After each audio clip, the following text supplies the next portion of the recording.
have been taking equations and doing all different kinds of things with them. So we solved for a variable, we found what x would equal, what y would equal, and then we took equations and we got them into a certain format. So we got them to where they had y by themselves. We started working with x and y's, and they had two variables in the equation. And this was beneficial for us, although you guys didn't know it at that time, because it's going to help us in this next chapter. So y equals, let's say we have half x plus 2. So y equals 1/2 x plus 2. We worked last chapter on getting these into this format. So y is all by itself. And I had some people ask, well, why do I always need y by itself? Why can't I find x? Well, this chapter is coming into handy because we're going to start graphing. And when we're graphing, we need these to look like this. So the first thing I'm going to tell you to do is, in order to graph this, I need to make a table of values. So this is our data table, and it's going to have an xy points. And I'm going to tell you to pick at least 3, sometimes 4 points. I'll always tell you how many to pick, but for now, let's just stick to that.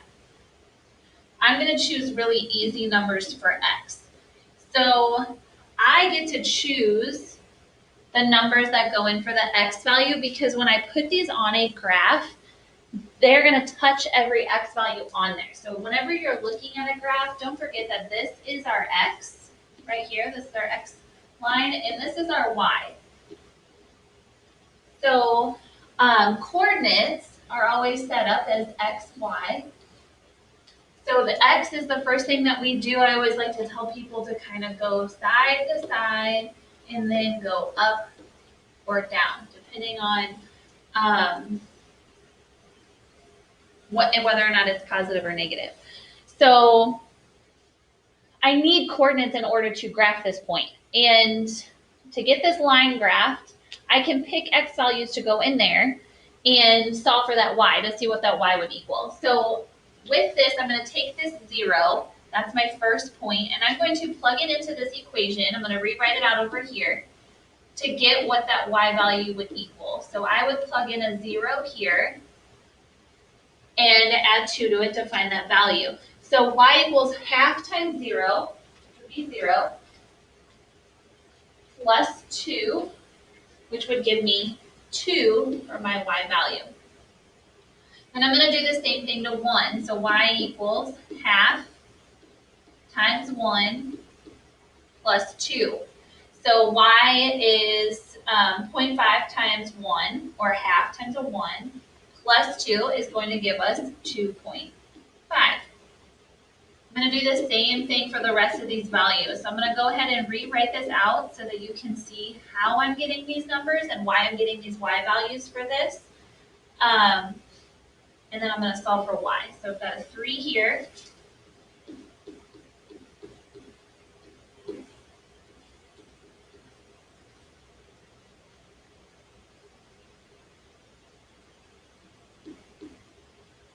Okay, so I've got a good set of values here. And now if you notice, here's my data table, and I've got coordinates.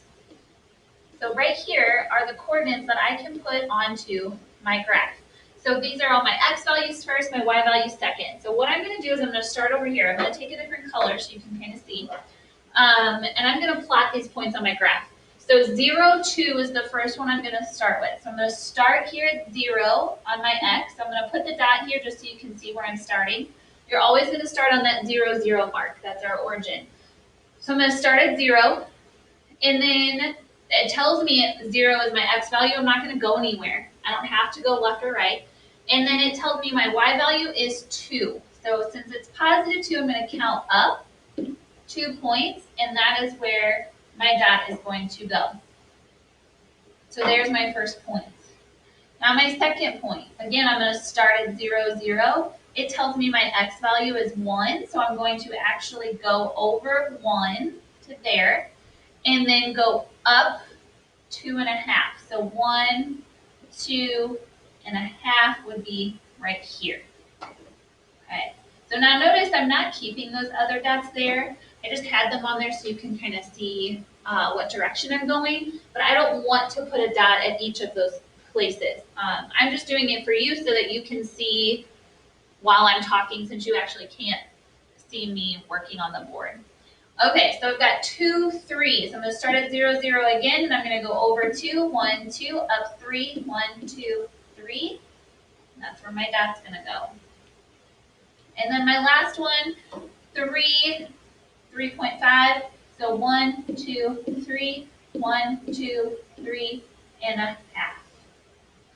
Okay, so you should notice that these dots all make a straight line, and they should. They're all going to be straight. If you don't end up with a straight line on these, then we didn't do something right. Our math somewhere, we made a mistake somewhere with our math. So there we are graphing our first line. So what we're going to do is I'm going to do another one with you.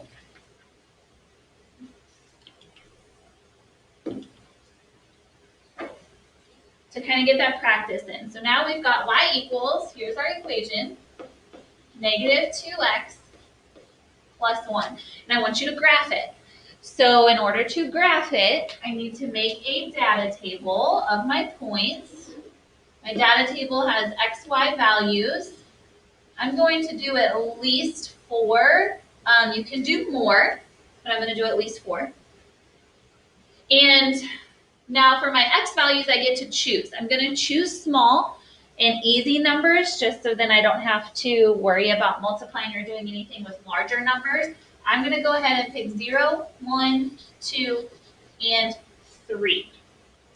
Okay, so when I do this, I'm going to take those values, those x values, and I'm going to plug them into my equation for x to solve for that y value right here.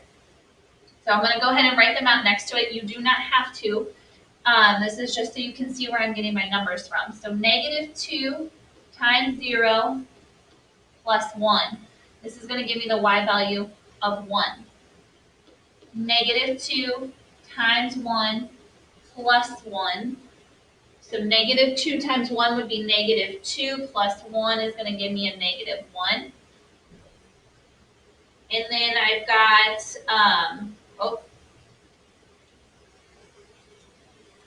negative 2 times 2 plus 1 here, and that's going to end up giving me a negative 3. And then I've got negative 2 times 3 plus 1, which is going to give me a negative 5. Okay, so I filled out my data table. I've got all my points. Now I can put them onto my graph. So I'm going to go ahead and do that. I'm going to start here with this first one. It says to start it, I always start at 0. I'm going to go to 0, and it tells me not to go left or right at all. So I'm going to stay here, and then up 1. So there is my first point on my graph. All right, the next point, 1, negative 1. So I'm going to start at 0, 0. I'm going to go over 1, so positive 1. Negative 1 tells me to go down. So right there is where I'm going to go down. Okay. And then it tells me to go to negative 3. So 1, 2, 1, 2, 3. My point would end up right here. Then my next point is 3, negative 5. Start at 0, 0. Go over 3, down negative 5. And my point would end up here. So then I end up with a straight line this way.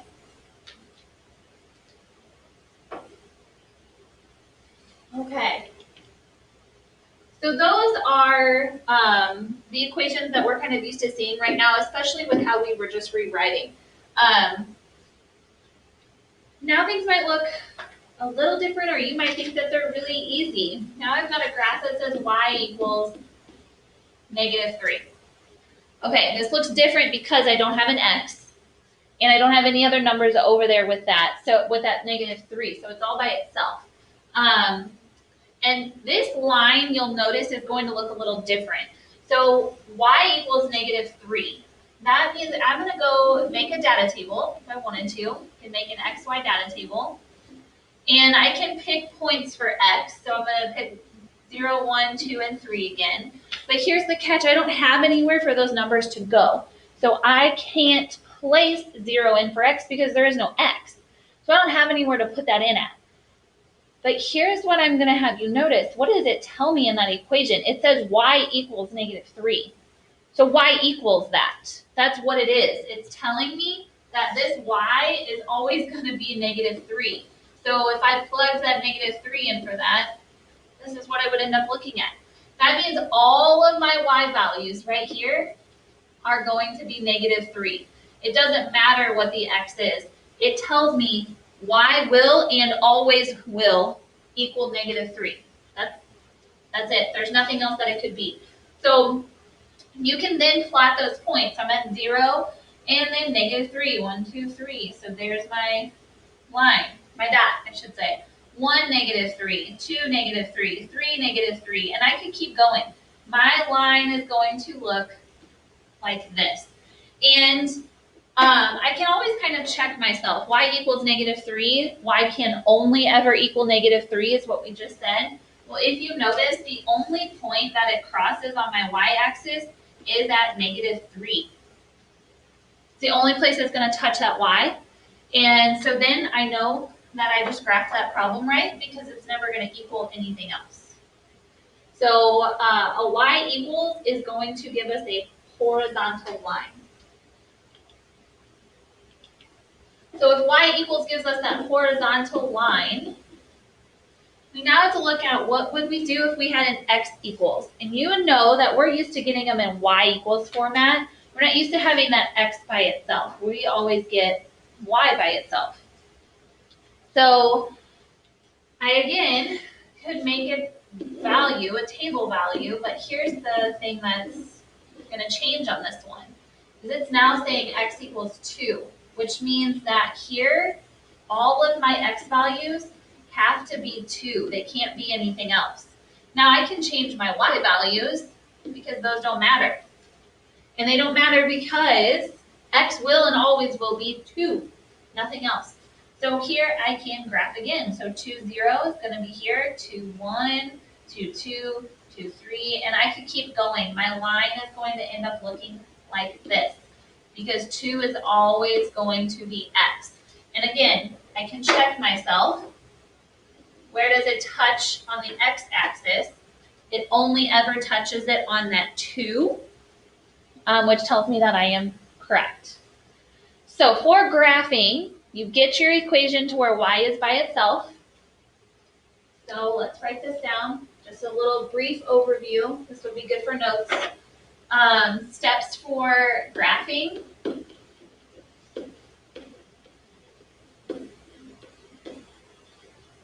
Steps for graphing. Get equation to be y equals. It's going to be your first step. Make a data table.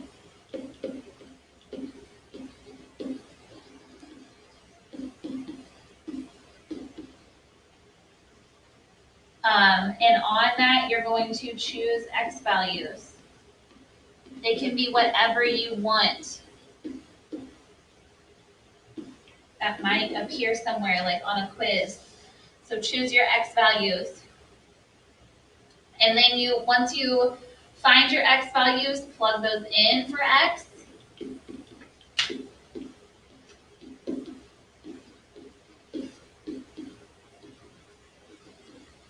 And you'll get your y.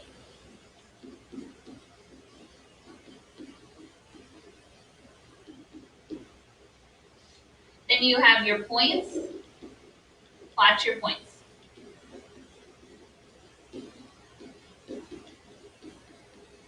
Okay, so then don't forget the y equals is going to be horizontal. The x equals is going to be vertical. All right, and that's it for graphing equations right now.